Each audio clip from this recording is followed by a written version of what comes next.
And welcome back to more Kirby Star Allies. Last time we resumed the ultimate choice on Infernal Crisis. And this time we're gonna hopefully finish it off. We have 2 more fights left. Morpho Night. I kept calling him Galacta Night last time, I'm pretty sure. Even though it's technically not Galacta Night. On the technicality. And Void Termina. Also, that upper attack I just did was by complete accident, and I always forget that's a thing, because I never actually use it. You never really need to attack up that much in this game. But I appreciate the option, because sometimes you actually do need to attack up, so actually having the option to aim up is actually kind of nice.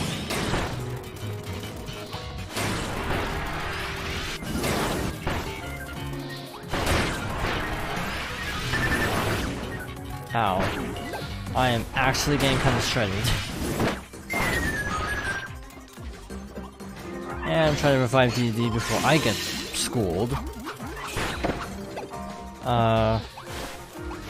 Alright. So yeah, he can turn allies against us, so this is the one case where we actually do need friend hearts.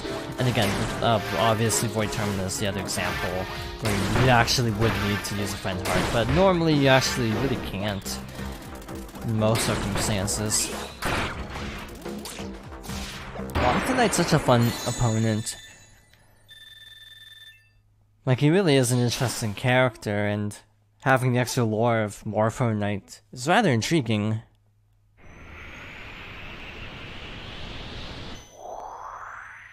Disappears into butterflies, since that's sort of his motif. It's just kind of a neat fight for an optional fight.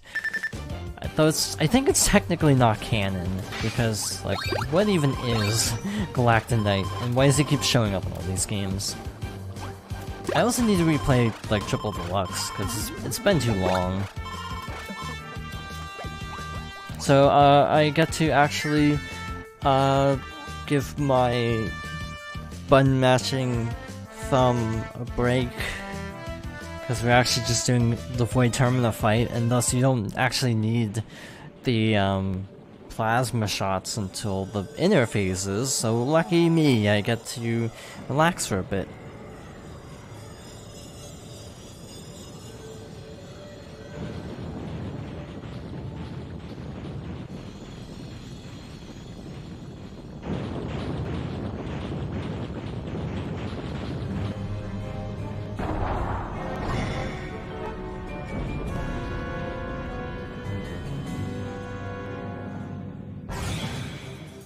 And yes, we are refighting Void Termina. It's the same fight, pretty much.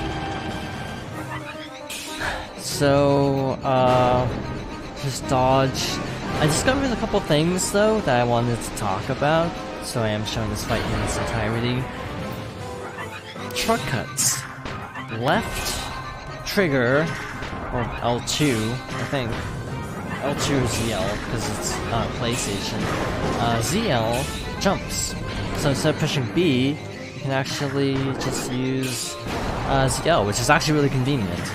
In addition, instead of using Y to shoot, you can also just use ZR. So you can actually just play this with just the analog and the triggers if you want. Also, pushing X when not firing changes the main pilot. I don't exactly know what the point of this is, but you can switch. It's obviously more for multiplayer. I think it would actually be fun to kind of switch off every time you take out a health bar, switch pilots. Just kind of a suggestion for multiplayer activity. I think it'd be fun to actually sort of trade off constantly. And actually give everyone stuff to do.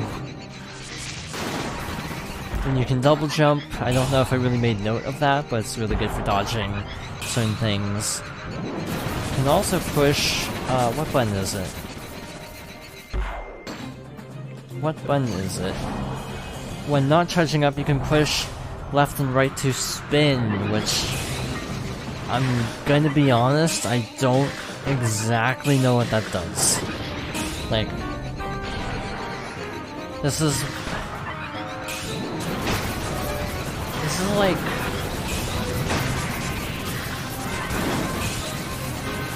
my 7th time fighting this boss, counting, you know, beating Arena on my own time and doing some other runs. So I still don't exactly know what the spin does. Like, I legitimately don't know what it does, and it makes me a little bit sad to say because I'm sure it has some use. I just don't know what it is. If anyone knows what the spin does, then let me know in the comments. I'd actually be curious to know. And we are inside Void Termina once again. Same fight as before, just gotta destroy the outer shell of the core. The little dripping stuff reminds me of Yoshi's Island, actually. The fight with Prince Froggy, I want to say. Is that the character's name? The Frog Prince. In 3-4.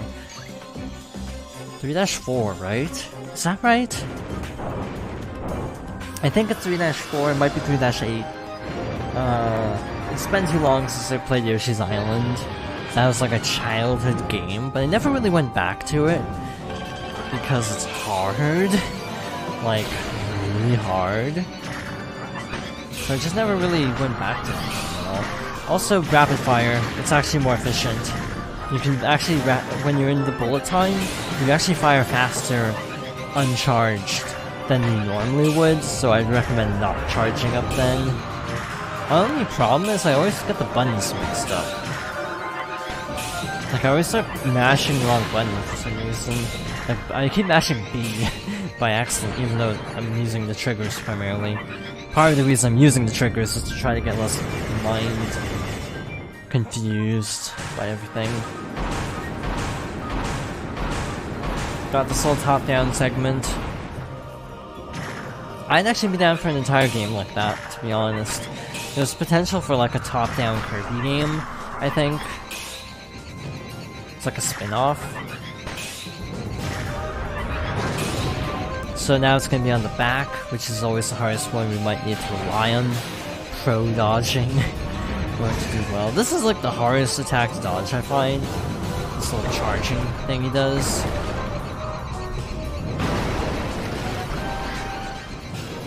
It's really hard to attack the back of him. So we're gonna try to time this properly. So yeah, you fire so much faster, you just destroy that one if you time it properly. So yeah, try to do the bullet time. I call it bullet time and I don't know why. The slowdown. And now he's gonna do the big brave. The laser show of death.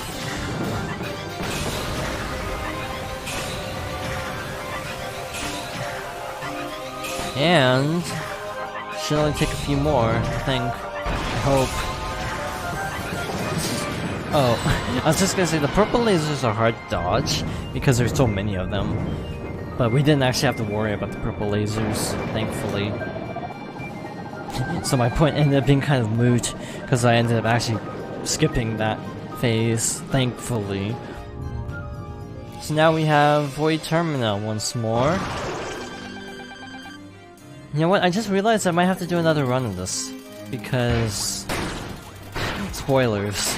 The highest possible difficulty, this is actually classified as a separate boss, so this phase might have a different description, even from the Soulmelter version of the fight. So I might have to do this like another time off screen. Oh well. Again, I've just kind of not been showing the bios, and I'm just gonna stick with that for now. Just kind of roll with it. So yeah, at least it's not that long. Each run of this takes like 20 minutes, not counting load time, so maybe like half an hour, I want to say. Which isn't bad. It feels a little bit longer than other True Arenas, partly because you actually do go through more of the fights. True Arena, like in Superstar Ultra, tends to just kind of condense it down to like a few key fights, I think.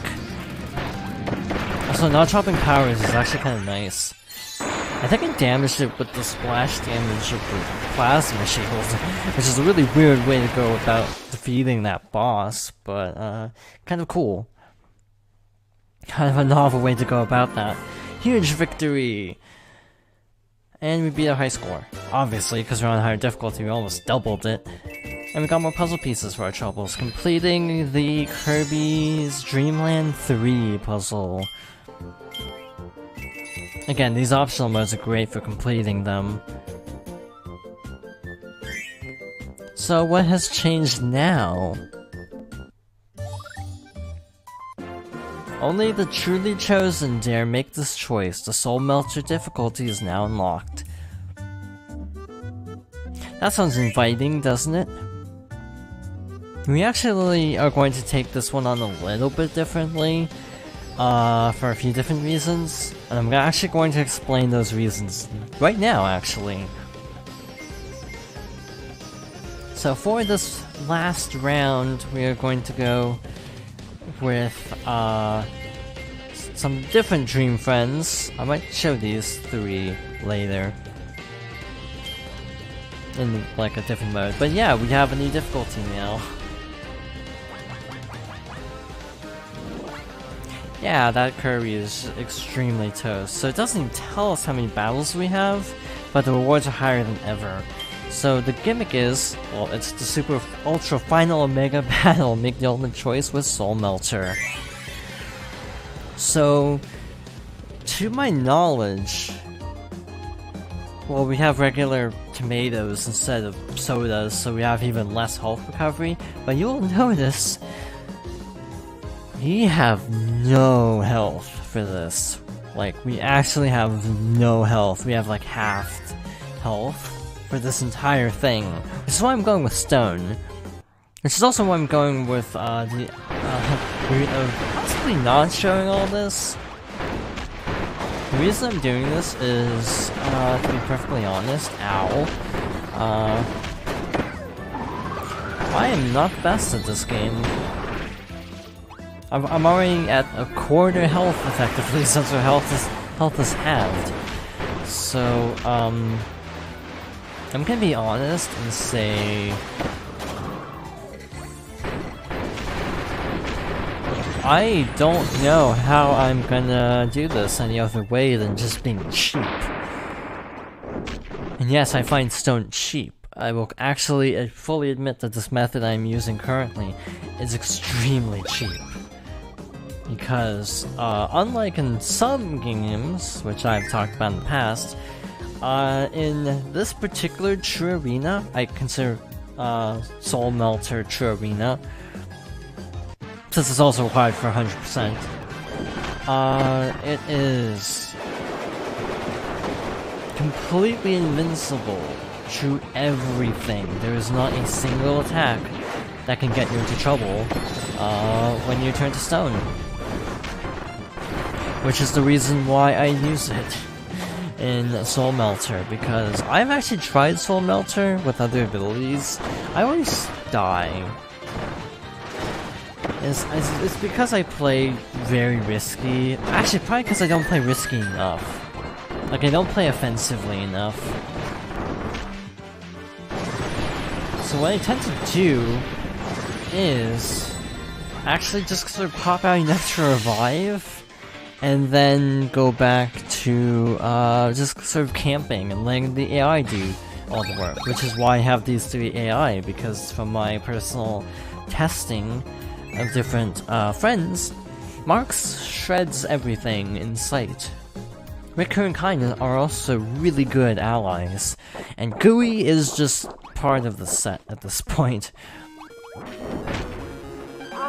Some of the backgrounds I think are also different, which is kind of neat. So yeah, because this is basically the same as the last difficulty except the half health, and one additional change at the very end, I am going to opt to skip a lot of this mode. At least on screen. I'm obviously gonna have to do it on my own time, but You know, things like right here, as an example, is nighttime. It's normally sunset. It's like a big deal, right? But other than that, like, I don't think any of the normal enemies have different, like, attack patterns or anything. So, like, by skipping ahead just to the final boss of this mode, I don't think you're gonna miss out on anything. Also, just commentating this is actually really difficult because of just trying to avoid getting hit. So, for my own, ability to concentrate and get to the end, we are actually going to call it here, and I will meet you at the final encounter of Soulmelter. So thank you for watching, and I hope you join me next time for more Kirby Star Allies.